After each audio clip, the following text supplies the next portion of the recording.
Hi hello ಎಲ್ಲರಿಗೂ ನಮಸ್ಕಾರ. ಸುದ್ದಿ ಸಾಗರಿ ಚಾನಲ್ಗೆ ಸ್ವಾಗತ. ರಾಮಾಚಾರಿ ಇಂದಿನ ಸಂಚಿಕೆಯಲ್ಲಿ ಏನಾಗ್ತಿದೆ ಅಂತ ನೋಡ್ಕೊಂಡು ಬರೋಣ ಬನ್ನಿ. ಅದಕ್ಕೂ ಮೊದಲು ಯಾರು ನನ್ನ ಚಾನಲ್ಗೆ ಸಬ್ಸ್ಕ್ರೈಬ್ ಮಾಡಿಲ್ಲ ಈ ಕೂಡಲೇ ಸಬ್ಸ್ಕ್ರೈಬ್ ಮಾಡ್ಕೊಳ್ಳಿ. ಚಾರು ಮನೆಯಲ್ಲಿ ಒಬ್ಬಳೇ ಯೋಚನೆ ಮಾಡ್ತಾ ಕೂತಿರುವಾಗ ಅಲ್ಲಿಗೆ ರಾಮಾಚಾರಿ ಬಂದು ಅವಳಿಗೆ ಮೆಕ್ಕೆಜೋಳ ತೆನೆಯನ್ನು ತಿನ್ನಲು ಕೊಡಲು ಹೋಗ್ತಾನೆ.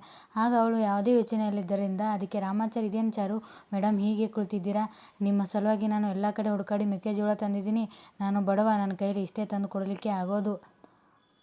ನೀವು ಈಗ ಬಸರಿ, ನಿಮಗೆ ಯಾವುದೇ ಆಸೆಗಳು ಇಲ್ವಾ ಅಂತ ಹೇಳ್ತಾನೆ. ಆಗ ಚಾರು, ಹೀಗೆ ಹೇಳಬೇಡ ರಾಮಾಚಾರಿ, ನೀನು ನನಗಾಗಿ ನಿನ್ನ ಜೀವನವನ್ನೇ ಕೊಡಲು ಸಿದ್ಧನಿರುತ್ತಿ ಅಂತ ನನಗೆ ಗೊತ್ತು. ನನಗೂ ಮಳೆ ಬರಬೇಕು, ಮಳೆಯಲ್ಲಿ ನೆನಿಬೇಕು, ನೀನು ನಾನು ಕೈ ಹಿಡ್ಕೊಂಡು ನಡಿಬೇಕು, ಮೇಲಿನಿಂದ ಬರೋ ಮಳೆ ನನಗೆ ನಿನಗೆ ನಮ್ಮ ಮಗುಗೆ ಆಶೀರ್ವಾದ ಮಾಡಬೇಕು ಅಂತ ಸಾಕಷ್ಟು ಆಸೆಗಳಿವೆ. ಆದರೆ ನನ್ನ ಡ್ಯಾಡಿ ಈಗ ಜೈಲಿನಲ್ಲಿ ಇದ್ದಾರೆ. ಆದ್ದರಿಂದ ಈ ನೋವಿನ ಮುಂದೆ ಈಗ ನಾನು ಯಾವುದೇ ನನ್ನ ಆಸೆಗಳನ್ನು ಪೂರೈಸಿಕೊಳ್ಳಲು ಮನಸ್ಸಿಲ್ಲ ಅಂತ ಹೇಳ್ತಾಳೆ. ಆಗ ರಾಮಾಚಾರಿ, ಮಗು ಗರ್ಭದಲ್ಲಿ ಇರುವಾಗ ತಾಯಿ ಮನಸ್ಥಿತಿ ಹೇಗಿರುತ್ತೋ ಮಗುವಿನ ಬೆಳವಣಿಗೆಯೂ ಹಾಗೆ ಆಗುತ್ತೆ, ಮತ್ತು ಅದು ಮಗು ಹುಟ್ಟಿದ ಮೇಲೂ ಮಗುವಿನ ಬೆಳವಣಿಗೆಗೆ ಪರಿಣಾಮ ಬೀರುತ್ತೆ. ಆದ್ದರಿಂದ ನೀವು ಈಗ ಸಮಾಧಾನವಾಗಿರಿ, ನಿಮ್ಮ ತಂದೆಯನ್ನು ಹೇಗಾದರೂ ಮಾಡಿ ಬಿಡಿಸ್ಕೊಂಡು ಬರೋಣ. ನಮ್ಮ ಕಷ್ಟಕ್ಕೆ ಒಂದು ಪರಿಹಾರ ಇದ್ದೇ ಇರುತ್ತೆ. ಆದಷ್ಟು ಬೇಗ ನಮ್ಮ ಕಷ್ಟಗಳೆಲ್ಲ ಮೋಡು ಥರ ಕರಗುತ್ತದೆ. ಅದಕ್ಕೆ ಈ ಭಗವಂತ ಆಶೀರ್ವಾದ ಮಾಡ್ತಾನೆ ಅಂತ ಹೇಳ್ತಿರುವಾಗಲೇ ಮಳೆ ಬರುತ್ತದೆ.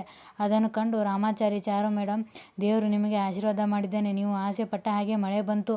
ಈಗ ನೀವು ಮೆಕ್ಕೆಜೋಳ ತಿನ್ನಲು ಕೊಟ್ಟು ಅವಳನ್ನು ನಗಿಸಲು ಪ್ರಯತ್ನಿಸುತ್ತಾನೆ. ಆಗ ರಾಮಾಚಾರಿ ಮತ್ತು ಚಾರು ಮಳೆಯಲ್ಲಿ ನೆನೆದು ಕೈ ಹಿಡಿದು ತಿರುಗಾಡಿ ಎಂಜಾಯ್ ಮಾಡ್ತಾರೆ. ಇತ್ತ ರುಕ್ಕು ಮತ್ತು ಜೇಕೆಗೆ ಚಾರು ಮೇಲೆ ನನಗೆ ಸೇಡು ಇದೆ ಅಂತ ಹೇಳ್ತಾಳೆ. ಆಗ ಜೇಕೆ, ರುಕ್ಕು, ನೀನು ನಿನ್ನ ಒಳ್ಳೆಯ ಗಂಡನೊಂದಿಗೆ ಪ್ರೀತಿಯಿಂದ ಜೀವನ ಮಾಡೋದು ಬಿಟ್ಟು ಇದೇನು ಸೇಡು ಅಂತ ನಿನ್ನ ಜೀವನನ ಹಾಳು ಮಾಡ್ಕೋತಾ ಇದೆಯಾ? ಒಂದು ಮಾತು ತಿಳ್ಕೊ, ಒಳ್ಳೆಯವರಿಗೆ ಕಷ್ಟ ನೋವು ಇರುತ್ತೆ, ಆದರೆ ಒಳ್ಳೆಯವರಿಗೆ ಒಳ್ಳೆಯದೇ ಆಗೋದು. ಆದರೆ ಕೆಟ್ಟವರು ಜನರಿಗೆ ನೋವು ಕೊಟ್ಟು ಕೊನೆಗಾಲದಲ್ಲಿ ಕೆಟ್ಟ ಪರಿಣಾಮವನ್ನು ಪಡೆಯುತ್ತಾರೆ. ಅವರು ನೋವನ್ನೇ ಅನುಭವಿಸುತ್ತಾರೆ. ಎಷ್ಟೇ ಹಣ ಇದ್ದರೂ ಹೆಣ ಹೊರಕ್ಕೂ ಗತಿ ಇಲ್ಲದೆ ಸಾವು ಬಂದುಬಿಡುತ್ತೆ. ನೀನು ಮಾನ್ಯತೆ ಜೊತೆ ಇದ್ದರೆ ನಿನಗೂ ಅಂಥ ಸಾವೇ ಬರುತ್ತೆ. ಅದು ನಿನಗೆ ಬೇಕಾ? ಧರ್ಮ ಅಧರ್ಮ ಇವುಗಳ ಮಧ್ಯೆ ನಡೀತಿರೋ ಯುದ್ಧ ಇದು. ಇದರಲ್ಲಿ ಗೆಲ್ಲೋರು ಆ ರಾಮಾಚಾರಿ ಚಾರು ಜೋಡಿ ಅದ್ಭುತವಾದ ಜೋಡಿಗಳು. ಅವರು ಅಮರ ಪ್ರೇಮಿಗಳು. ಅವರು ಸೋಲಕ್ಕೆ ಸಾಧ್ಯನೇ ಇಲ್ಲ. ಈ ಮಾನ್ಯತೆ ನಾನು ತೋಡಿಕೊಂಡ ಹಳ್ಳಕ್ಕೆ ತಾನೇ ಬಿದ್ದು ನಾಶವಾಗ್ತಾಳೆ. ಅವಳು ತಾನು ಹೆತ್ತಿರುವ ಮಗಳು ಜೀವನನ ಹಾಳು ಮಾಡಿ ತನ್ನ ಜೀವನಕ್ಕೆ ತಾನೇ ಬೆಂಕಿ ಇಟ್ಕೊಳ್ಳೋ ದುರಂತ ಕಾಮಿಡಿ ಪೀಸ್ ಅದು. ಅವಳ ಜೊತೆ ಸೇರಿಕೊಂಡು ನಿನ್ನ ಜೀವನನ ಯಾಕೆ ಹಾಳು ಮಾಡ್ಕೋತಾ ಇದೀಯಾ? ಹೂವಿನ ಜೊತೆ ನಾರ ಸ್ವರ್ಗಕ್ಕೆ ಹೋದಂಗೆ ಈ ಹಾವಿನ ಜೊತೆ ಸೇರಿ ನೀನು ನರಕಕ್ಕೆ ಹೋಗ್ತೀನಿ ಅಂತ ಕುಣಿತಿದ್ಯಾ? ಬುದ್ಧಿ ಇಲ್ವಾ ನಿನಗೆ? ಕೊನೆ ಸಲ ನಿನಗೆ ಹೇಳ್ತಿದ್ದೀನಿ, ಇಲ್ಲಿ ಸಾಯೋದು ಬಿಟ್ಟು ಆ ಮಾನ್ಯತಾ ನೀನು ಅವಳ ಜೊತೆ ಸಾಯ್ತೀಯಾ? ಇಲ್ಲಿ ಗೆಲ್ಲೋದು ಚಾರು ರಾಮಾಚಾರಿನೇ ಅಂತ ಹೇಳ್ತಾನೆ. ಆಗ ಜೇಕೆ ಆಡಿದ ಮಾತುಗಳನ್ನು ಕೇಳಿ ಮಾನ್ಯತಾ ಅಲ್ಲಿಗೆ ಬಂದು ಜೇಕೆಗೆ ಬೈದು ಕಪಾಳಕ್ಕೆ ಹೊಡಿತಾಳೆ.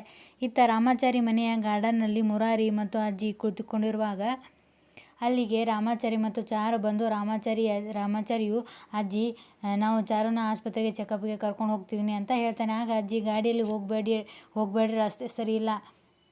ಚಾರು ಬಸರಿ ಹೆಣ್ಣು, ಅವಳನ್ನು ಕಾರಿನಲ್ಲಿ ಇಲ್ಲವೇ ಆಟೋದಲ್ಲಿ ಕರೆದುಕೊಂಡು ಹೋಗು ಅಂತ ಹೇಳ್ತಾಳೆ. ಆಗ ಚಾರು, ಬೇಡ ಅಜ್ಜಿ, ನಾನು ರಾಮಾಚಾರಿ ಹೆಗಲ ಮೇಲೆ ಕೈ ಇಟ್ಟು ಹೋದಾಗ ನನಗೆ ಸಿಗೋ ಸಂತೋಷನೇ ಮತ್ತು ಸೇಫ್ಟಿನೇ ಬೇರೆ. ಆ ಸೇಫ್ಟಿ ಬೇರೆ ಎಲ್ಲೂ ಸಿಗಲ್ಲ. ಅದಕ್ಕೆ ನಾವು ನಮ್ಮ ರಥವಾದ ಸ್ಕೂಟಿಯಲ್ಲೇ ಹೋಗ್ತೀವಿ ಅಂತ ಹೇಳ್ತಾಳೆ. ಅಲ್ಲಿಂದ ಹೋಗ್ತಾರೆ.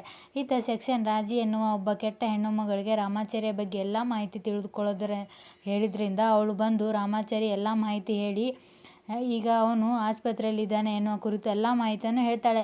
ಆಗ ವರುಣ್, ಅವನು ಎಲ್ಲಿಗೆ ಹೋಗಿದ್ದಾನೆ ಎನ್ನುವುದು ಎಷ್ಟು ಕರೆಕ್ಟಾಗಿ ಹೇಳಿದೆಯಲ್ಲ ಅಂತ ಹೇಳ್ತಾನೆ. ನಾನು GPS ಕನೆಕ್ಟ್ ಮಾಡಿದ್ದೀನಿ, ಅವನು ಎಲ್ಲಿ ಹೋಗ್ತಾನೆ, ಏನು ಮಾಡ್ತಾನೆ, ಎಲ್ಲ ವಿಷಯ ನನಗೆ ಗೊತ್ತಾಗುತ್ತೆ. ಇನ್ನು ಕೆಲವೇ ಕ್ಷಣಗಳಲ್ಲಿ ನೀವು ಹೇಳಿದ ಹಾಗೆ ಆ ರಾಮಾಚಾರ್ಯನ ಸಾಯಿಸ್ತೀನಿ ಅಂತ ಹೇಳಿ ಅಲ್ಲಿಂದ ಹೊರಡ್ತಾಳೆ. ಆಗ ವರುಣ್ ಸೆಕ್ಷನ್ಗೆ, ಯಾರು ಆ ಸರ್ ಈಕೆ ಅಂತ ಕೇಳ್ತಾನೆ. ಆಗ ಸೆಕ್ಷನ್, ಇವಳು ಕೊಲೆಗಾತಿ, ಅವಳು ಮಾಡಿದ ಕೊಲೆಗಳಿಗೆ ಲೆಕ್ಕನೇ ಇಲ್ಲ, ಅವಳು ಕೊಲೆ ಮಾಡಿದ್ದು ಯಾರಿಗೂ ಗೊತ್ತಾಗಲ್ಲ, ಆದ್ದರಿಂದ ಈಗ ಅವಳು ರಾಮಾಚಾರ್ಯನು ಮುಗಿಸ್ತಾಳೆ ಅಂತ ಹೇಳ್ತಾನೆ.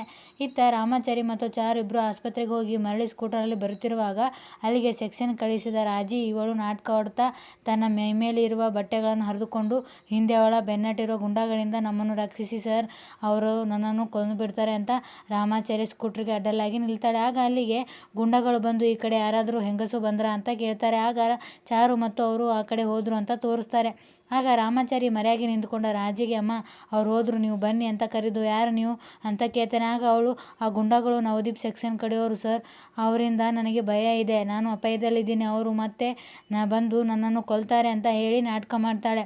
ಈ ಕಡೆ ರುಕ್ಕು ಮಾನ್ಯತೆಗೆ ಇಷ್ಟೆಲ್ಲ ರಾದಂತ ಆಗಿದೆ, ಆದರೆ ನೀವು ಏನೂ ಆಗಿಲ್ಲ ಅನ್ನೋ ಥರ ಆರಾಮಾಗಿ ಕೂತ್ಕೊಂಡು ಮೊಬೈಲ್ನಲ್ಲಿ ರೀಲ್ಸ್ ನೋಡ್ತಿದ್ದೀರಲ್ಲ. ನಾನು ಅಷ್ಟೆಲ್ಲ ರಿಸ್ಕ್ ತೊಗೊಂಡು ನಿಮ್ಮನ್ನು ಜೈಲಿಂದ ಬಿಡಿಸಿದ್ದು ಇದಕ್ಕೇನಾ? ನೀವು ಬಾಯಿ ಮಾತಿನಿಂದ ರಾಮಾಚಾರಿನ ಸಾಯಿಸ್ತೀನಿ ಅಂತ ಹೇಳ್ತಿದ್ದೀರಿ, ಆದರೆ ನಿಮ್ಮಿಂದ ಯಾವ ಕೆಲಸನೂ ಮಾಡೋಕ್ಕೆ ಆಗಲ್ಲ. ನಾನು ಸುಮ್ಮನೆ ನಿಮ್ಮನ್ನು ನಂಬಿ ನಿಮ್ಮ ಹತ್ರ ಬಂದೆ. ನಾನೇ ಸ್ವಂತ ಫೈಟ್ ಮಾಡಿದರೆ ಏನಾದರೂ ಒಂದು ರಿಸಲ್ಟ್ ಸಿಕ್ಕಿರುತ್ತೆ ಅಂತ ಹೇಳ್ತಾಳೆ. ಆಗ ಜೆ.ಕೆ. ನಮ್ಮ ಮೇಡಮ್ ಅವರು ಸುಮ್ಮನೆ ಕೂತ್ಕೊಂಡಿಲ್ಲ, ತಲೆಯಲ್ಲಿ ಮುಂದೆ ಏನು ಮಾಡಬೇಕು ಅಂತ ಯೋಚನೆ ಒಳಗಿಂದಲೇ ಮಾಡ್ತಿರ್ತಾರೆ ಅಂತ ಹೇಳ್ತಾನೆ. ಆಗ ಮಾನ್ಯತಾ ನಾನು ಏನು ಮಾಡಿದೆ ಸುಮ್ಮನೆ ಈ ದಿನ ನಿನ್ನ ಮುಂದೆನೇ ಈ ಸೆಕ್ಷನ್ ರಾಮಾಚಾರಿಯನ್ನು ಸಾಯ್ತೀನಿ ಅಂತ ಹೇಳಿಲ್ವಾ? ರಾಮಾಚಾರಿ ಹೆಣ ಬೀಳಿಸಿ ನಾನು ನಿನ್ನ ಋಣ ತೀರಿಸ್ತೀನಿ ರುಕ್ಕು, ನೀನೇನು ಯೋಚನೆ ಮಾಡಬೇಡ, ನಾವು ಅಂದ್ಕೊಂಡ ಹಾಗೆ ಎಲ್ಲ ಆಗುತ್ತೆ, ಆಗೋವರೆಗೂ ಈ ಮಾನ್ಯತೆ ಬಿಡಲ್ಲ ಅಂತ ಹೇಳ್ತಾಳೆ. ಇಲ್ಲಿಗೆ ಸಂಚಿಕೆ ಮುಕ್ತಾಯ ಆಗ್ತದೆ. ಈ ಸಂಚಿಕೆ ನಿಮಗೆ ಇಷ್ಟ ಆದರೆ ದಯವಿಟ್ಟು ಒಂದು ಲೈಕ್ ಕೊಡಿ. ಧನ್ಯವಾದ.